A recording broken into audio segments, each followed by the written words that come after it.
करते हैं आज का टॉपिक और थोड़ा सा इंट्रोडक्शन आज के टॉपिक के बारे में। तो आज हम विश्व के समुद्र, बहुत ज़्यादा इम्पोर्टेंट सागर डिस्कस करने वाले हैं। और यहाँ पर हमने केवल 5 सागर कवर किए हैं जो हालिया दिनों में या तो चर्चा में रहे हैं। तो जैसे आप लोगों को पता ही है कि जो भी वर्ल्ड का सी होता है जो चर्चा में रहता है किन्हीं कारणों से, तो एग्ज़ाम में उन्हीं से रिलेटेड क्वेश्चन बन जाते हैं। और अगर आप नहीं भी एग्ज़ाम की तैयारी कर रहे हैं तो आपका सामान्य ज्ञान इससे बेहतर होगा, इसी उम्मीद के साथ। तो let's start, lot to learn, lot to discuss. Okay, तो शुरू करते हैं। हमारा जो सबसे पहला सी है वो यहाँ पर हम डिस्कस करने वाले हैं दक्षिणी चीन सागर के बारे में, या इसको आप लोग बोल सकते हैं कि साउथ चाइना सी। तो साउथ चाइना सी के बारे में हम डिस्कस करने वाले हैं। इसमें देख सकते हैं साउथ चाइना सी जो है इसके आसपास जो तटीय देश हैं, लोकेशन इसकी चाइना के आसपास है। जो तटीय देश हैं, चीन हो गया, फिलीपींस हो गया, मलेशिया हो गया, ब्रुनेई हो गया, इंडोनेशिया हो गया, सिंगापुर हो गया, वियतनाम हो गया। तो जो साउथ एशिया की ये कंट्रीज़ हैं ये इसके तटीय देश भी हैं। ठीक, इसके अलावा आगे देख सकते हैं नेक्स्ट जो हमारा पॉइंट है, चीन और फिलीपींस के बीच थिटू नामक द्वीप को लेकर तनाव है। और हालिया दिनों में पिछले 2019 से चीन और मलेशिया के बीच में इस पर बार बार झड़प होती रहती है। चीन कहता है कि ये जो थिटू द्वीप है इस पर मेरा अधिकार है। चाइना हर जगह टांग अड़ाता ही रहता है, भारत के साथ भी, और इसी तरह से अभी मलेशिया के साथ में इसका विवाद चल रहा है थिटू नामक द्वीप को लेकर। ठीक है, तो ऐसे भी क्वेश्चन बन सकता है कि साउथ चाइना सी चर्चा में है, किस कारणों से। तो ये थिटू द्वीप बहुत ज़्यादा इम्पोर्टेंट है, इसको याद रखना है। इसके अलावा ये प्रशांत महासागर का एक सीमांत समुद्र है। प्रशांत महासागर का एक सीमांत समुद्र है। ये इसका जो जल है आखिर में प्रशांत महासागर में जाके मिलता है। सीमांत का मतलब प्रशांत महासागर की सीमा जहाँ से शुरू हो रही है वहाँ पर दक्षिणी चीन सागर की सीमा समाप्त हो जाती है। तो ये देख सकते हैं चीन सागर जो है, जो ओवरऑल चाइना सी बोला जाता है, उसमें दक्षिणी चीन सागर और पूर्वी चीन सागर को मिलाकर उसको चाइना सी बोला जाता है। ठीक, और इसके अलावा दक्षिणी चीन सागर जो है ये निम्न से जुड़ा हुआ है। यहाँ पर देख सकते हैं ईस्ट में इसके पूर्वी चीन सागर है, साउथ में हिंद महासागर है, प्रशांत महासागर है, वेस्ट में जावा सागर, टोंकिन की खाड़ी, तो इनसे ये जुड़ा हुआ है। तो ये कुछ इंपॉर्टेंट पॉइंट थे साउथ चाइना सी के बारे में, तो आप लोग ध्यान में रख सकते हैं। चलिए, तो नेक्स्ट जो हमारा है वो है रेड सी।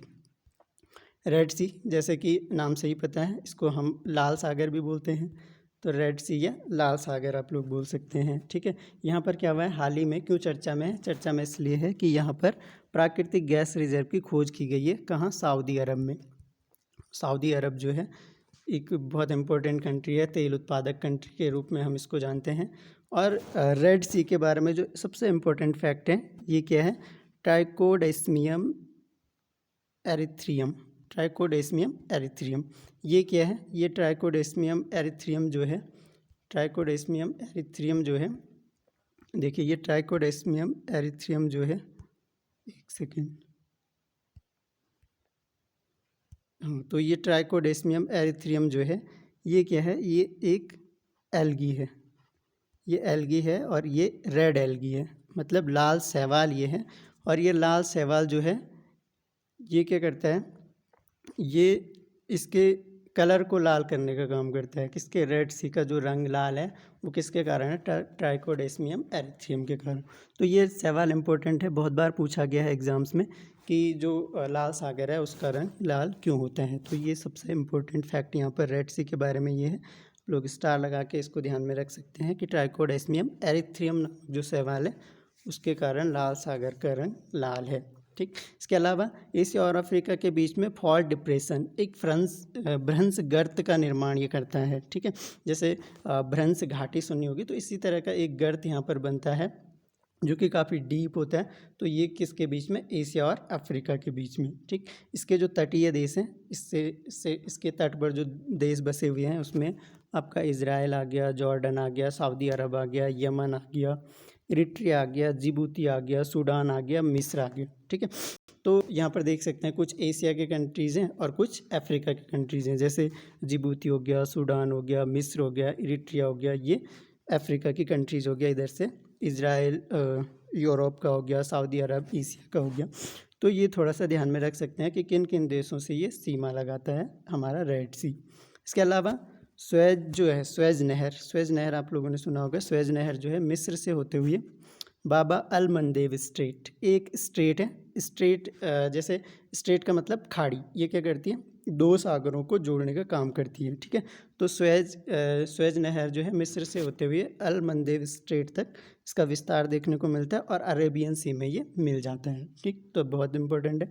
जो बाबा अलदेब मंदेब है, इसको देख सकते हैं, लाल सागर को क्या करती है, अदन की खाड़ी से जोड़ती है। तो लाल सागर को अदन की खाड़ी से कौन जोड़ता है, बाबा अल मंदेब, ठीक। इसके अलावा स्वेज नहर जो है वो क्या है, जो अदन की खाड़ी है और अकाबा की खाड़ी, रेड सी का उत्तरी विस्तार, स्वेज नहर का ये उत्तरी विस्तार में देखने को मिलती है, ठीक है। स्वेज नहर के बारे में एक इम्पोर्टेंट फैक्ट है कि 1859 टू 1869 के बीच में स्वेज नहर का निर्माण हुआ था और ये क्या करती है, लाल सागर को भूमध्य सागर से जोड़ती है। ये सबसे ज़्यादा इम्पोर्टेंट है कि लाल सागर को भूमध्य सागर से कौन जोड़ता है, तो स्वेज नहर जोड़ती है। चलिए तो नेक्स्ट देख लेते हैं। इसके बाद जो हमारा नेक्स्ट सी है वो है मेडिटेरियन सी।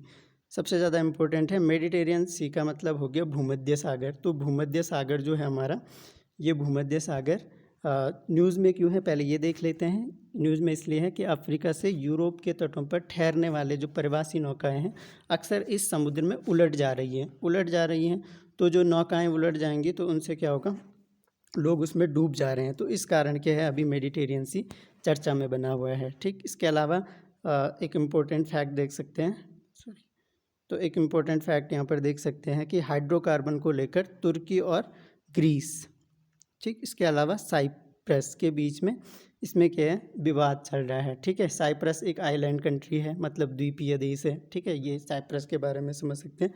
तो तुर्की, ग्रीस और साइप्रस के बीच में विवाद है, किसको लेकर, हाइड्रोकार्बन को लेकर।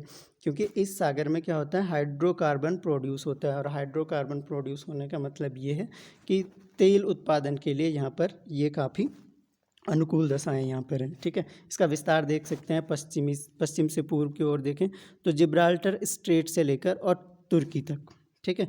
तुर्की जो हमारा एशिया का कंट्री है। उत्तर से दक्षिण देखेंगे तो क्रोएशिया से लीबिया के बीच में। और क्या करता है, सबसे इम्पोर्टेंट, यूरोप को अफ्रीका से अलग करता है, ठीक है। और सी बिटवीन द लैंड, मतलब दो लैंड्स के बीच में एक समुद्र है, कौन, मेडिटेरियन सी। तो इम्पोर्टेंट क्वेश्चन बन सकता है यहाँ से कि यूरोप को अफ्रीका से कौन सा सागर करता है, अलग करता है, तो भूमध्य सागर इसका आंसर हो जाएगा। डार्डानेल्स और बोस्पोरस के जरिए काला सागर से जुड़ा है एवं स्वेज नहर के माध्यम से लाल सागर से, ठीक है। तो डार्डानेल्स और बोस्पोरस ये क्या है, नहरें हैं छोटी सी, और ये इनसे काला सागर से जुड़ा है और स्वेज नहर के माध्यम से ये क्या है, लाल सागर से जुड़ रखा है। सी पूरी तरह से ज़मीन से जुड़ा हुआ है, ठीक है। तो क्या है, ये सी के चारों तरफ ज़मीन लगी हुई है, ठीक है। प्रमुख द्वीप देख सकते हैं, सिसिली द्वीप बहुत इंपॉर्टेंट है, किस समुद्र, किस सागर में है, तो मेडिटेरियन सी।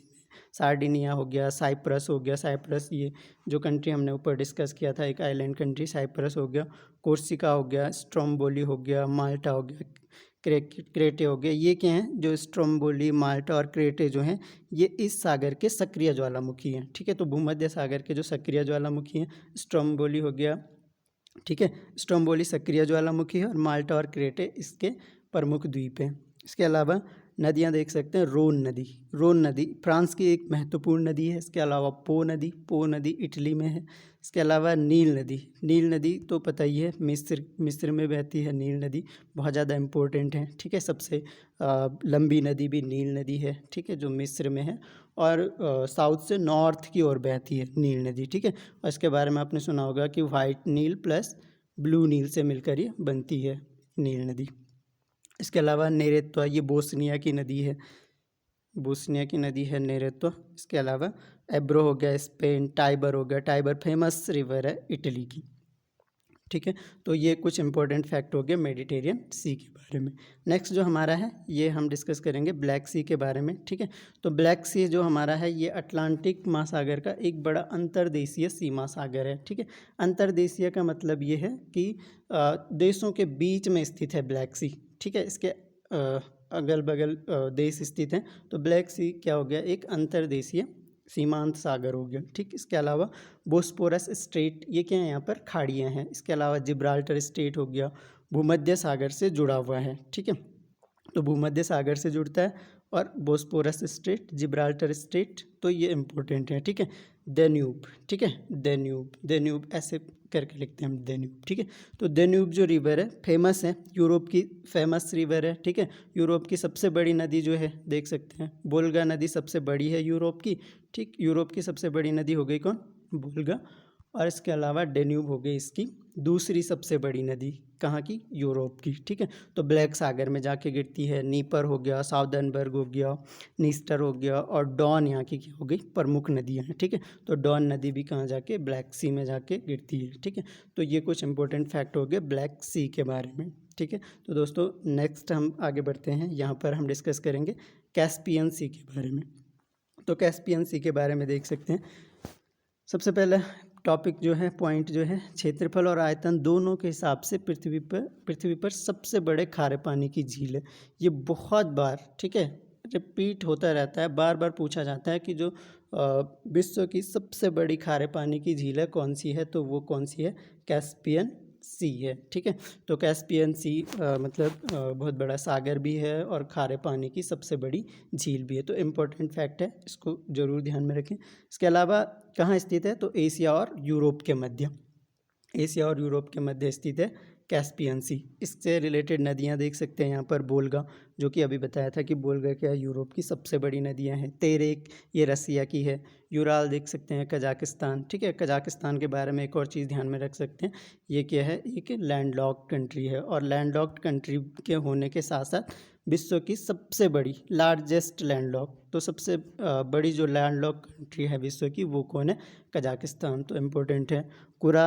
कुरा एक नदी है जो कि अजरबैजान की नदी है, ठीक है। अजरबैजान एक देश है, एशिया में, ईस्ट एशिया में पड़ता है, सॉरी वेस्ट एशिया में पड़ता है। इसके अलावा इससे रिलेटेड सीमावर्ती देश देख सकते हैं। तो सीमावर्ती देश यहाँ पर क्या है, रूस है, कजाकिस्तान है, तुर्कमेनिस्तान है, ईरान है, और अजरबैजान है, ठीक है।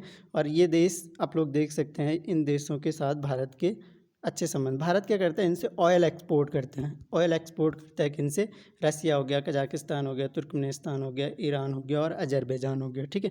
कैस्पियन जो बेसिन है, ठीक है, कैस्पियन सागर का जो बेसिन है उस पर हाइड्रोकार्बन, तेल और गैस रिजर्व के क्षेत्र में अत्यधिक संपन्न है, ठीक है। तो यही कारण है कि ये जो कंट्रीज़ हमने ऊपर लिखी हुई है, रसिया, कजाकिस्तान, तुर्कमेनिस्तान और अजरबैजान, ये क्या होती हैं, तेल समृद्ध होती हैं, और भारत इनसे तेल इंपोर्ट करता है, ठीक है। तो ये हो गया हमारा 5वां सागर, ठीक है। तो एक बार दोबारा से देख लेते हैं कि हमने क्या क्या डिस्कस किया।